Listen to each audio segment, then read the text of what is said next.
Picture this. You live on a beautiful stretch of mountain property. Fresh pine air, chirping birds, and the peace of knowing that your gate is not just metal and hinges, it's your line in the sand, your little fortress against the world. And then one day, your HOA president, a man named Caspin, who looks like he irons his polo shirts with military precision, shows up with a clipboard and a grin that could curdle milk. He points at your gate and says, "Yeah, that's got to come down." Now, let's pause right there. Gates in normal human society exist to keep things in or keep things out. Kids, dogs, deer, random Amazon drivers who think private means shortcut. But in Caspin's HOA fantasy land, gates apparently exist to be uninstalled when the board decides they need your shed. That's right.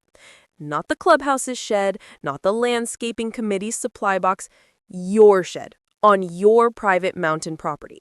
According to the HOA, it would make the perfect planned community access point for storing rakes, fertilizer, and who knows, maybe even Caspin's personal golf clubs. The demand wasn't wrapped in polite suggestion either. No, "Hey neighbor, would you mind?" This was delivered like a royal decree. The HOA board, in their infinite wisdom, had decided that the best way to manage common property was to annex a homeowner's private structure. Imagine the audacity. It's like your boss asking if he can store office furniture in your bedroom because technically you live close to work. And here's the kicker. Caspin wasn't making this up out of thin air. He waved a highlighted printout of the HOA covenants, jabbing his finger at a line about reasonable access. Problem. That clause applied to utility companies, plumbers fixing pipes, electricians maintaining lines, contractors clearing drainage ditches. It did not, under any stretch of imagination, mean, "Hey, the board gets to turn your shed into a mini Home Depot annex." But Caspin was betting that legalese would intimidate the average homeowner into folding. Spoiler, he bet wrong. The homeowner, let's call him Jack, because every HOA war needs a good Jack, wasn't the type to roll over. He knew his gate wasn't a decorative suggestion. It was a boundary marker, both literally and legally. Jack pointed out that nowhere in the covenants did it say, "Surrender your private structures for communal storage." But Caspin wasn't deterred. He leaned harder, suggesting fines might be imposed for non-compliance. This is classic HOA theater. Bark about penalties even when there's no bite. And just so you feel the absurdity here, imagine if cities worked this way. The mayor shows up at your door, says, "We're going to need your garage for municipal snowplows. Oh, and take down that fence, it blocks our shortcut." The lawsuits would fly faster than holiday lights on December 1st.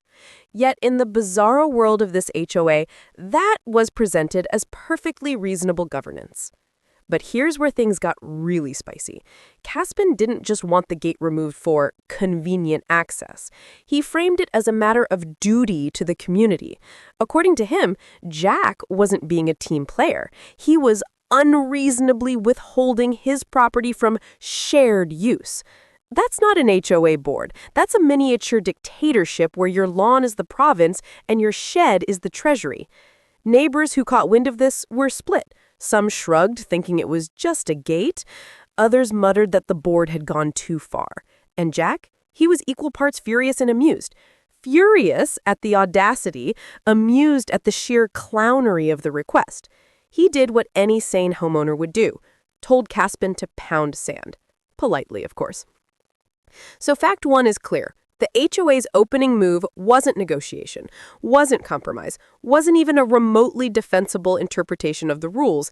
It was a straight-up land grab disguised as community planning. The gate grab gamut, as it will be remembered, was the spark that lit a wildfire. And if you think demanding someone's shed is outrageous, wait until you see how the HOA doubled down, in fact, too. Because when the power trip didn't work, they moved on to a new tactic. Inventing fines out of thin air. Yep, welcome to the phantom fine zone. So after Jack told Caspin no dice on uninstalling his gate, you'd think the HOA might retreat, lick their wounds, maybe even hold an emergency bake sale to raise money for a proper shed. But no, this HOA decided to level up from silly to downright shady. Enter the phantom fines. Now, in the world of HOAs, fines are supposed to be serious business. They're like the HOA's version of traffic tickets. You speed, aka forget to mow your lawn, you get fined. You run a red light, aka paint your shutters the wrong shade of beige, you get fined. But in order for a fine to stick, there's a process. A violation notice, a chance to correct, a hearing, and then, only then, can money leave your wallet. It's due process with mulch. But Caspin and his merry board skipped all that. They sent Jack a letter that looked official enough to hang in a law office. Bold font, HOA logo, signature at the bottom. It claimed he was in violation of Section 8, Article 12, failure to provide reasonable access. And the punishment? A $500 fine for every week the gate remained standing. That's right, $500 a week for the crime of owning a functioning lock. Here's the problem. That section of the covenants, which Jack had highlighted, tabbed, and memorized like it was the Declaration of Independence, only applied to utility access, meaning if a plumber needed to fix a broken pipe under Jack's property, he couldn't just say, nah. It absolutely did not give the HOA the right to demand his shed or gate for community storage. In other words, Caspin was playing HOA Mad Libs. Take a clause, rip it out of context, slap on a penalty, and hope Jack folded under the pressure. But Jack wasn't intimidated. He knew the difference between a real fine and a phantom fine. A real fine follows due process. A phantom fine is basically HOA fan fiction. He fired back with a letter of his own, polite, firm, and devastatingly clear. He explained that the HOA had zero authority to levy penalties without following procedure, that their interpretation of reasonable access was laughably off base, and continuing to harass him could constitute bad faith under state HOA law. Translation: stop bluffing, or you'll be explaining this to a judge. Caspin, predictably, didn't take it well. He doubled down. At the next board meeting, he tried to rally support by waving Jack's letter like it was evidence of treason. He thundered about community responsibility and one man blocking progress. But the other board members weren't exactly sold. One of them, clearly tired of the circus, asked, "Do we even have the authority to do this?" Caspin dodged, pivoted, and changed the subject to landscaping budgets. Classic HOA move. When in doubt, distract with grass. Neighbors started whispering. Some thought Jack was being stubborn. Others realized this was a shakedown disguised as governance. And when copies of the phantom fine letter started circulating, even the less involved residents began to raise eyebrows. $500 a week for keeping your own gate? That wasn't just unreasonable, it was laughable. And let's pause for some perspective here. If phantom fines were allowed, imagine the possibilities. Forgot to wave to the board president? That's $50. Parked your car 1 inch too far from the curb? That's $200. Breathed too loud at the annual meeting? That's a $75 noise violation. It's HOA monopoly, except instead of winning $200 when you pass go, you just hemorrhage it. The phantom fine episode backfired spectacularly. Instead of intimidating Jack, it exposed the board's overreach. Jack now had proof of harassment, a paper trail showing the HOA was trying to enforce powers it didn't have. And in HOA disputes, paper trails are gold. So fact 2 is crystal clear. When brute force demands didn't work, the HOA tried to invent penalties out of thin air, banking on intimidation to do the job that logic couldn't. But Jack wasn't playing. And the phantom fines? They ended up hunting Caspin more than Jack. And if you think fake fines are bad, wait until you see how far the HOA went in Fact 3. Because when paper threads didn't work, they moved to something more physical, dumping fertilizer on Jack's fence line. That's right, welcome to the fertilizer fiasco. By this point, Jack had already endured the gate grab gambit and the phantom fines. You'd think the HOA would step back, take a breath, and maybe realize that strong-arming a property owner on private mountain land was a losing battle. But no. When legal intimidation and paper threats didn't work, the HOA board decided to go old school. Petty sabotage. And not just any sabotage, fertilizer diplomacy. It started small. Jack noticed a few bags of fertilizer leaning suspiciously against his fence line, right where his property sloped down into a drainage channel. At first, he figured it was careless contractors, but then more bags appeared. And then, a spill. Bright chemical pellets seeping into the soil, drifting downhill toward his yard, and suddenly, what looked like sloppy storage smelled a lot more like intentional pressure. Let's talk about fertilizer for a second. It isn't inherently evil. Lawns love it, gardens thrive on it, but dump it where it doesn't belong and you've got a problem. Runoff can contaminate soil, pollute waterways, and even attract pests. On mountain land, with streams and wildlife nearby, this wasn't just an eyesore, it was an environmental hazard. Think less green grass and more EPA violation waiting to happen. Jack, ever the documentarian, set up cameras, and sure enough, the truth came out. Caught in glorious 1080p, board members unloading fertilizer bags against his fence under cover of dusk. Not landscaping crews, not confused neighbors, actual HOA representatives casually dropping potential pollutants on private property as if that was somehow a reasonable escalation tactic. Now, let's pause to appreciate the absurdity. The HOA's logic chain apparently went like this. Jack won't give us his shed. Phantom fines didn't scare him. Solution? Let's dump fertilizer by his fence until he caves. It's like trying to solve a parking dispute by setting raccoons loose in someone's garage. It doesn't make sense, it's wildly unethical, and it's guaranteed to backfire. And backfire it did. Jack not only had video evidence, he also knew enough about state property law to recognize this as trespass and potential property damage. He gathered soil samples, photographed the spill, and filed a complaint with the county environmental office. Suddenly, what the HOA thought was a clever pressure tactic looked a lot more like unlawful dumping.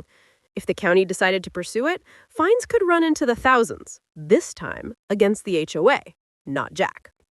Neighbors began to catch wind of the fertilizer fiasco, and opinions shifted fast. It's one thing to argue about gates and covenants. It's another to watch your board literally create chemical runoff hazards because they want access to a shed.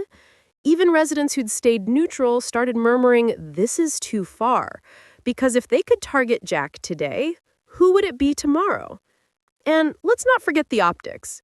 HOAs love to brag about community beautification, yet here they were dumping fertilizer like it was confetti at a very poorly planned parade. It was governance by tantrum, not stewardship. Jack, for his part, handled it brilliantly. He didn't lash out or escalate emotionally. He documented, reported, and prepared. When confronted, he simply asked, would you like to explain why fertilizer bags with HOA purchase stickers ended up against my fence? Silence. Stammering. Excuses about temporary staging. But the cameras don't lie, and the timing was too convenient to dismiss. So fact 3 is this. The HOA, having failed with legal threats, tried environmental pressure, and ended up digging themselves into a deeper hole. Their fertilizer fiasco turned what could have been an internal squabble into a matter of outside scrutiny, proving once again that when boards act out of spite, they stop being managers and start being liabilities. But here's the thing. If chemical sabotage sounds bad, wait until you see what the HOA's financial records revealed. Because in Fact 4, we go from messy fertilizer spills to a mess of disappearing money. And trust me, this budget black hole makes the fertilizer look like a kindergarten prank. Up to this point, the HOA had already embarrassed itself with the gate grab gambit, the phantom fines, and the fertilizer fiasco. But just when Jack thought the drama couldn't get any more ridiculous, he stumbled onto something far bigger, something that made fertilizer bags look like a child's prank. The HOA's budget. And let me tell you, once he cracked it open, it was less community stewardship and more Netflix true crime special. It started innocently enough. Jack attended a board meeting, binder in hand, ready to document yet another round of nonsense. But this time, instead of focusing on the gate drama, He flipped through the HOA's financial statements. After all, if they were so desperate to commandeer his shed, maybe the paper trail would explain why. And boy, did it ever. Line item, reserve fund withdrawal. Temporary equipment staging solution. Translation, money had been pulled for storage. On the books, it looked like a legitimate expense. Except, no storage shed had been built. No contracts with builders existed. No invoices, no receipts, not even a coming soon sign. Just money that had been moved and vanished. Now, anyone who's lived under an HOA knows budgets are their sacred text. Every penny is supposed to be tracked, voted on, and justified. Reserves are for big-ticket items like roof repairs, road resurfacing, or storm cleanup. They are not piggy banks for pet projects or, worse, slash funds for board members' creative bookkeeping. Yet, here it was. Thousands of dollars tagged for storage with nothing to show for it but a board trying to annex Jack's shed like it was part of the common area. Jack did what Jack always did.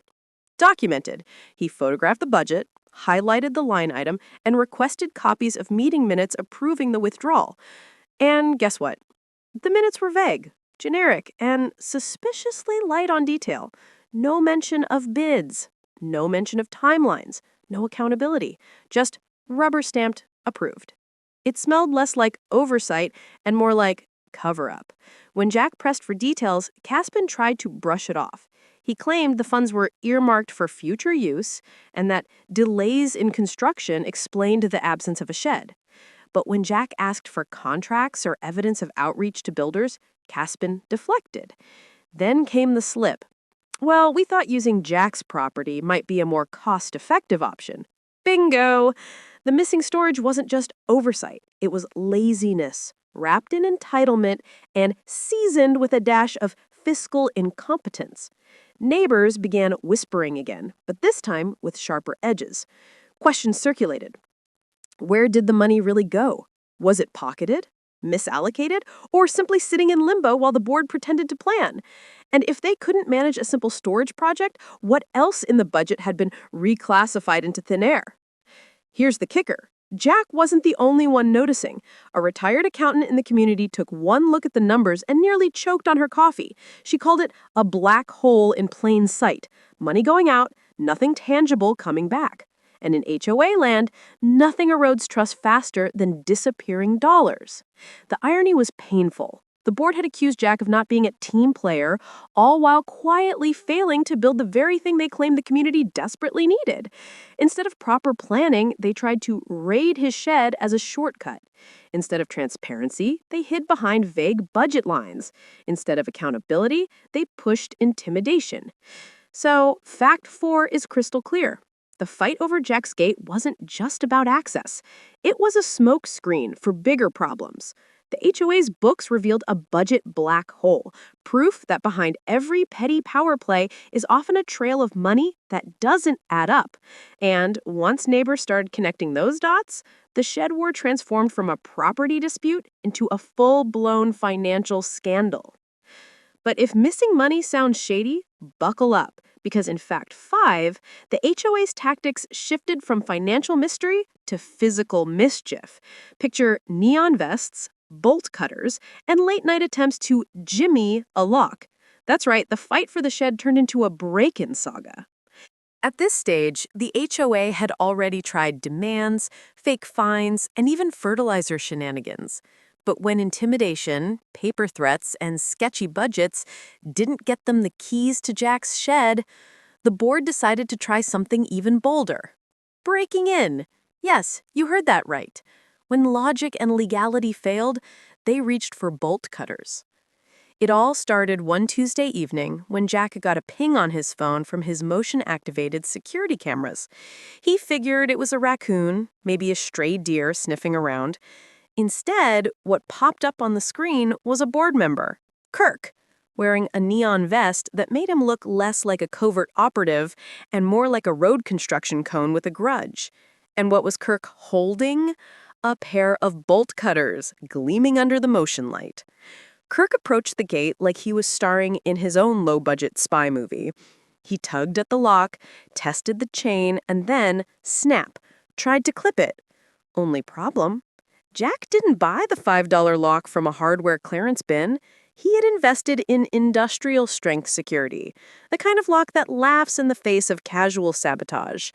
After a few awkward, fruitless squeezes, Kirk gave up, muttered something into his phone, and waddled off into the night. Jack watched in disbelief. It was one thing for the HOA to argue over interpretations of the bylaws. It was another for them to physically attempt to breach his property. This wasn't governance. This was burglary, performed in reflective safety gear no less. The cameras caught everything: the fumbling, the bolt cutters, the frustrated retreat. If it weren't so infuriating, it would have been comedy gold. But it didn't stop there. A week later, the cameras caught another attempt. This time, a different board member, drill in hand, trying to unscrew the hinge plates. The problem? The drill battery died halfway through the performance. Caught on video, he sheepishly shook the drill like that would magically recharge it, cursed under his breath, and skulked away. At this point, it felt less like a power struggle and more like a blooper reel from America's Least Wanted. Jack naturally documented everything: time-stamped footage, audio clips, even still photos pulled from the security feed. He filed a police report, attaching the videos. While local law enforcement was slow to act, after all, it was just the HOA, the evidence was damning. The board wasn't just overstepping, they were trespassing, attempting forced entry, and leaving behind a digital paper trail that could bury them. Neighbors caught wind of the antics. Watching HOA leaders, people who were supposed to protect property values, sneak around with bolt cutters, turned public opinion sharply. It's one thing to bicker about bylaws. It's another to see your supposed community leaders cosplaying as cat burglars.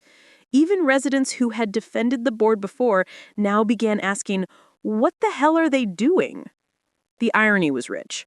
The board had spent months painting Jack as unreasonable, selfish, and non-compliant. Yet here they were, caught red-handed trying to break into his property. Who looked unreasonable now? Spoiler, it wasn't Jack. So fact 5 is this: when the HOA couldn't win through bylaws or bluff, they resorted to brute force.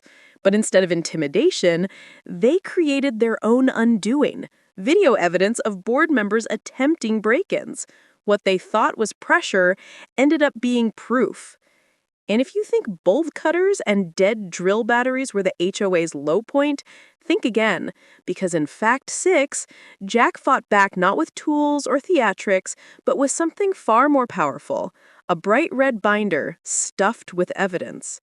And when that binder hit the table, the entire HOA circus started to unravel.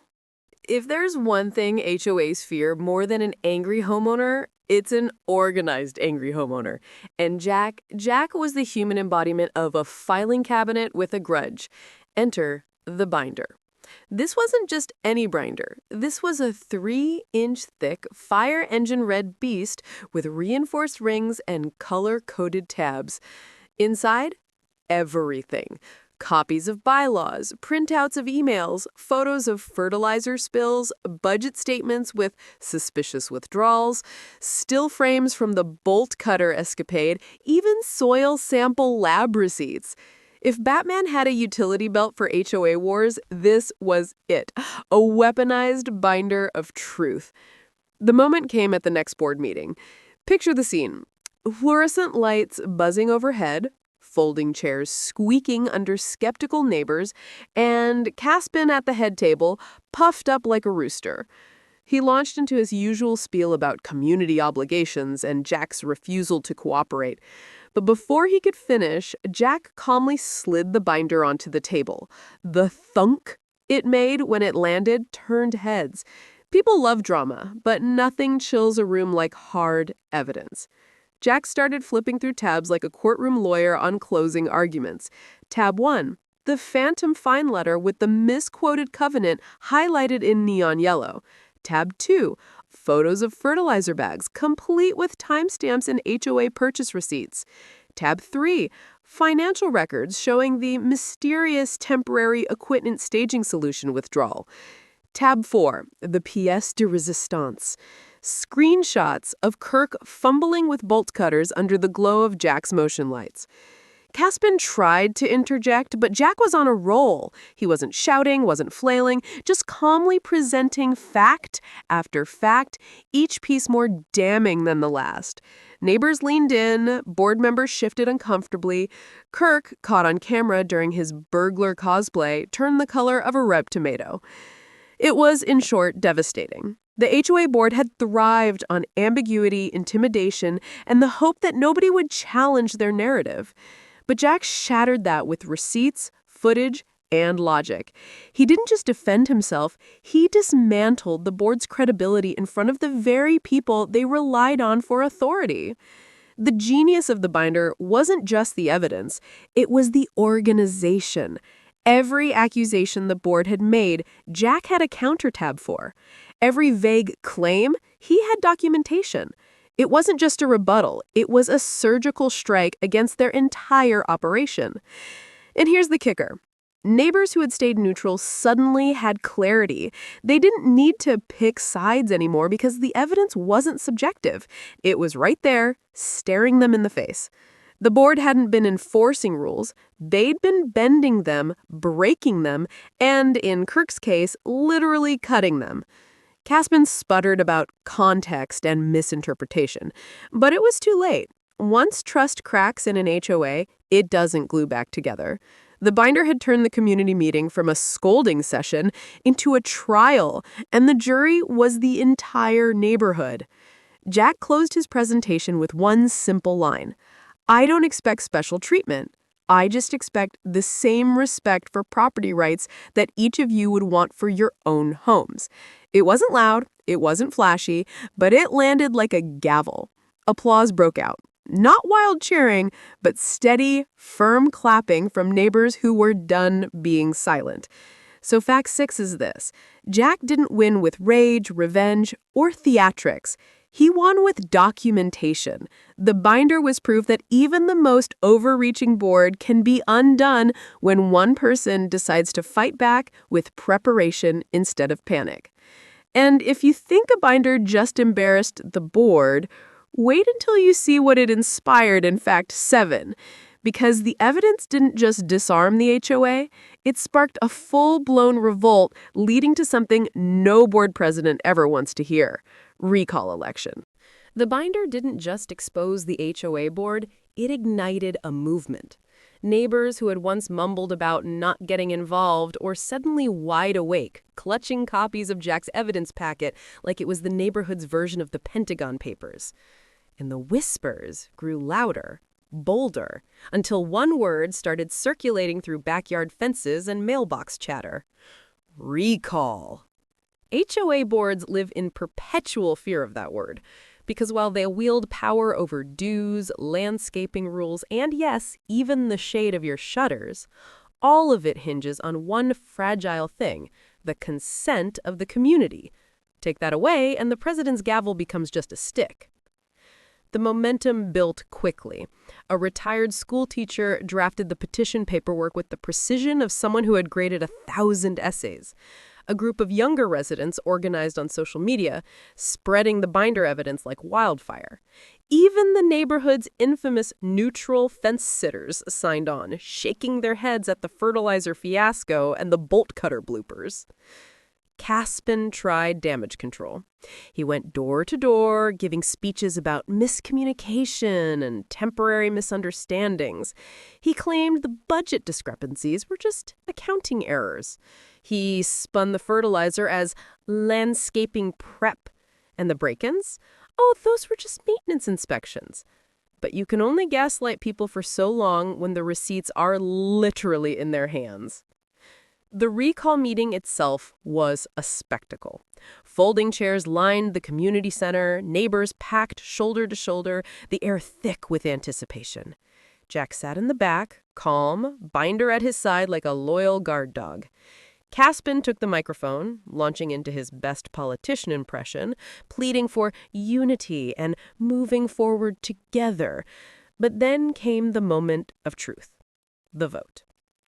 Hands shot up, not timidly, not hesitantly, but like people who had waited months for this exact opportunity.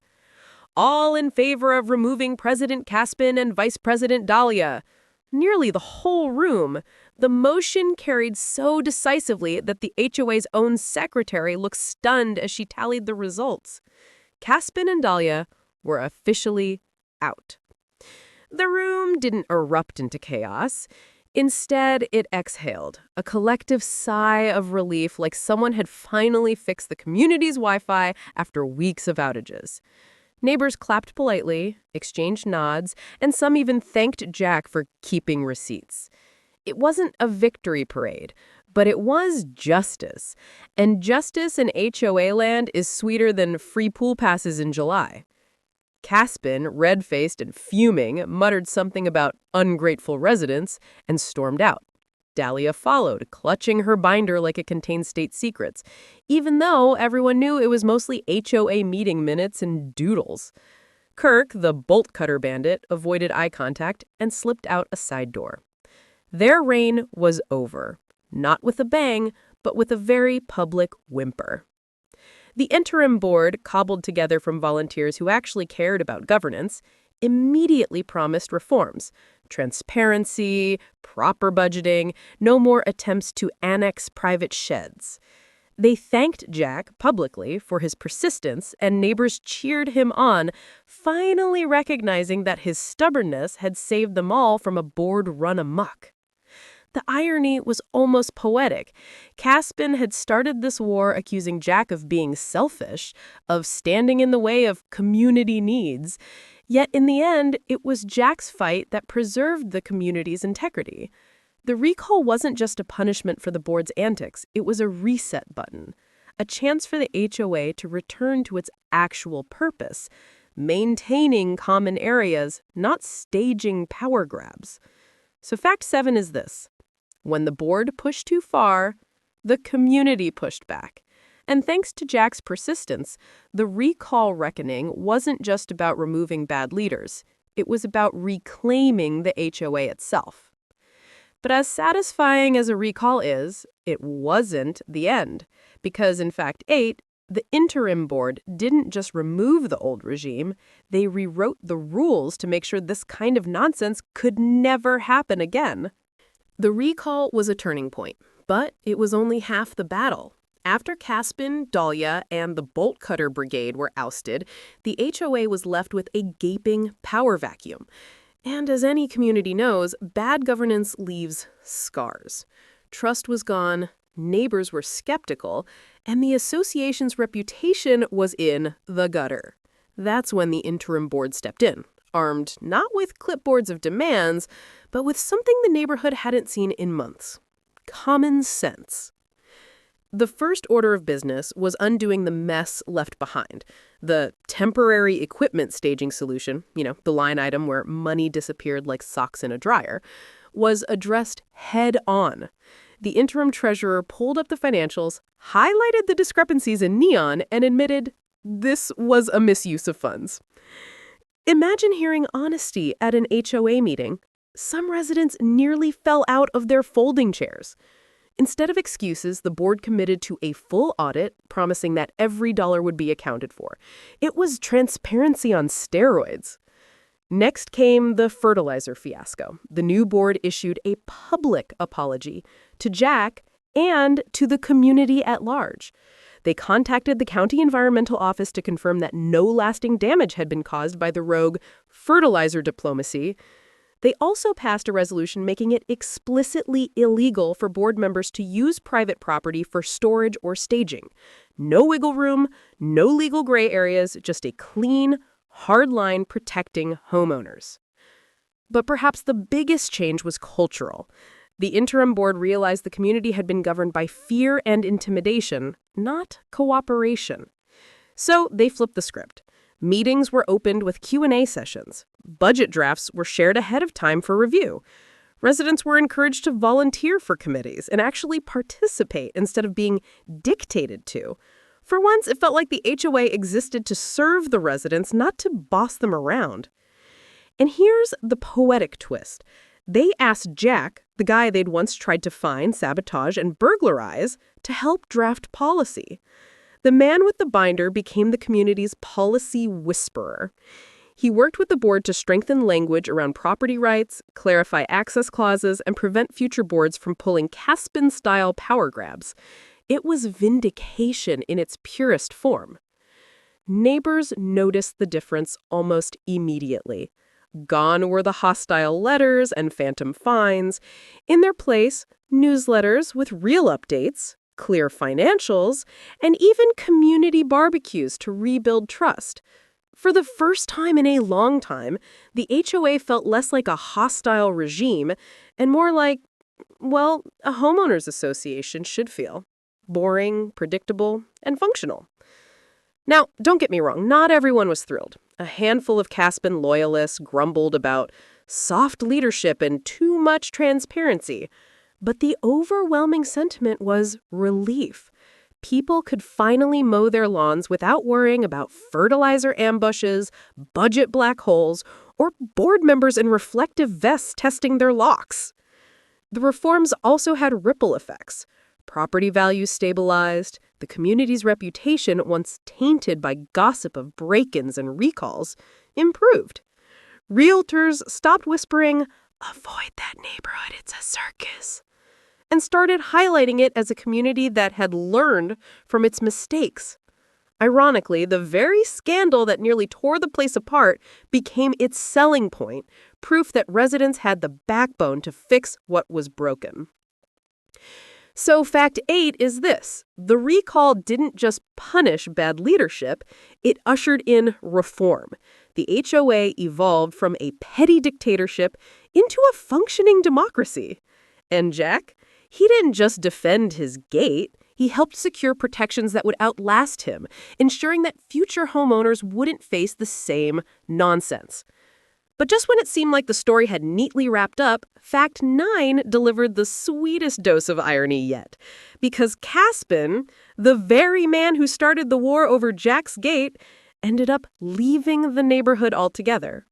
And wait until you hear how he advertised his house. When dictators get dethroned, they usually do one of two things: double down and fight to the bitter end, or pack up and vanish under the cover of night.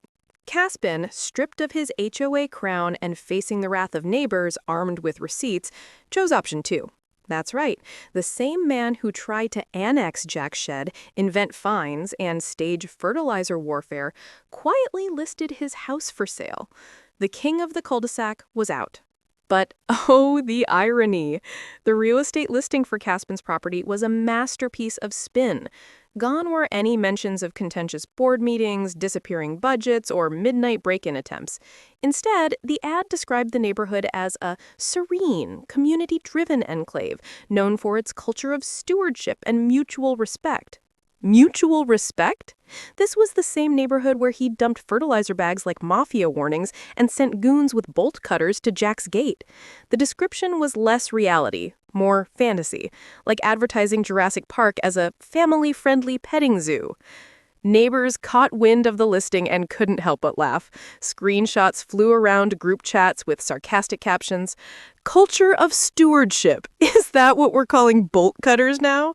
Some even joked about attending the open house just to ask the realtor, does the shed come with community storage rights or is that extra? Caspin, of course, avoided the topic of his downfall in conversations. He told prospective buyers that he was moving for family reasons, carefully sidestepping the recall scandal. But it didn't take long for word to spread. After all, in the age of social media, neighborhood drama travels faster than wildfire. Buyers who Googled the HOA discovered local news blurbs and community forums detailing the recall saga. Suddenly, Caspin's pristine listing looked more like a cautionary tale. And here's where it gets almost poetic.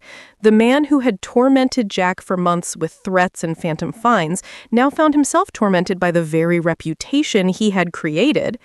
Every potential buyer wanted to know what happened here. Why was the HOA recalled? And why exactly did neighbors snicker whenever Caspin's name came up?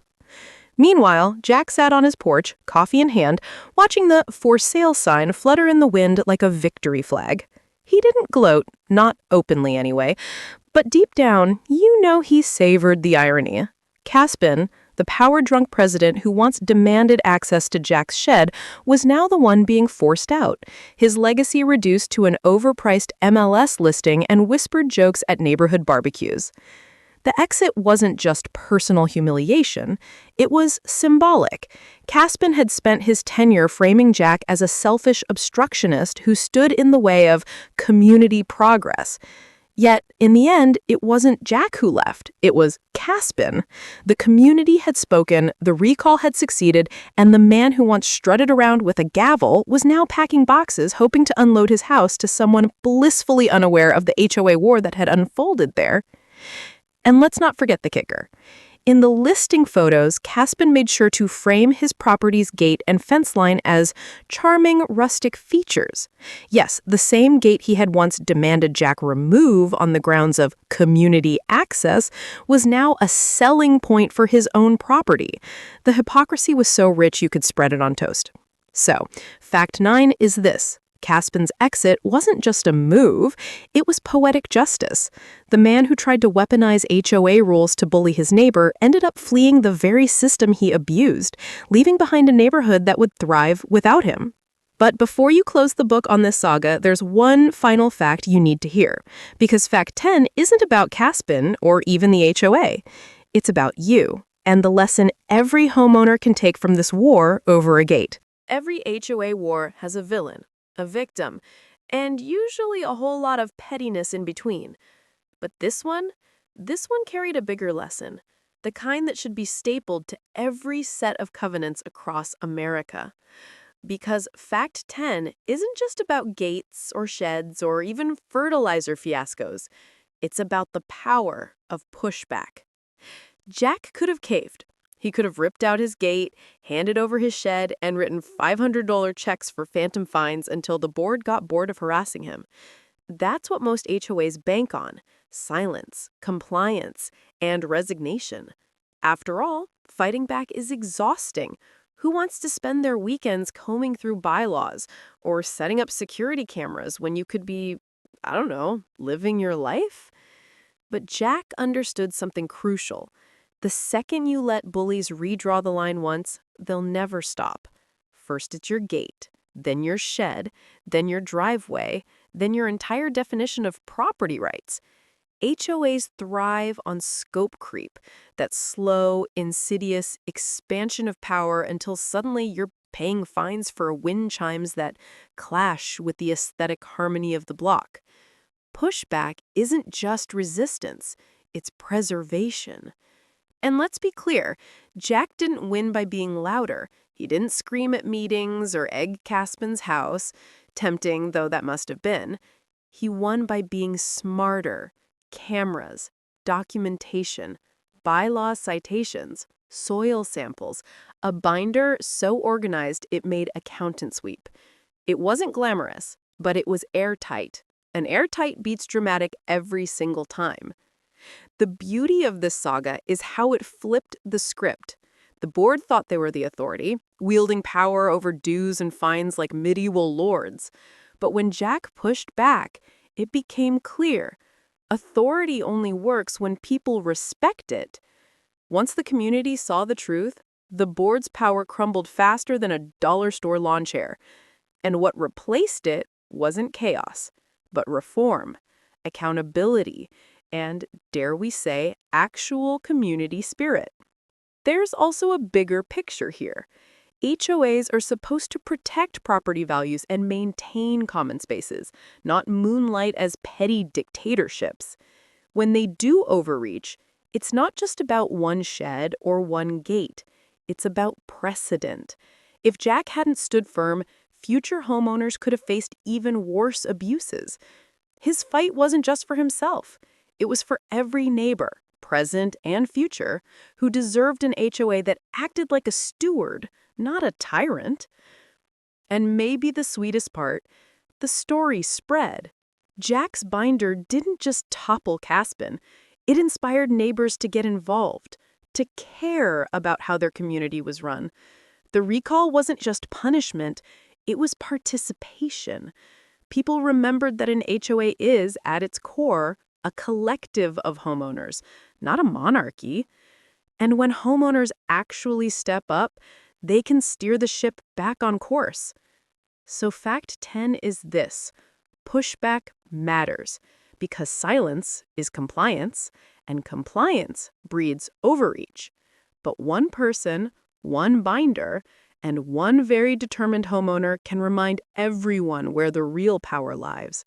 Not in phantom fines, not in fertilizer diplomacy, not in bolt cutters and budget black holes, but in the collective will of residents who refuse to be bullied. Jack didn't just defend his gate. He defended the principle that boundaries, both physical and legal, exist for a reason.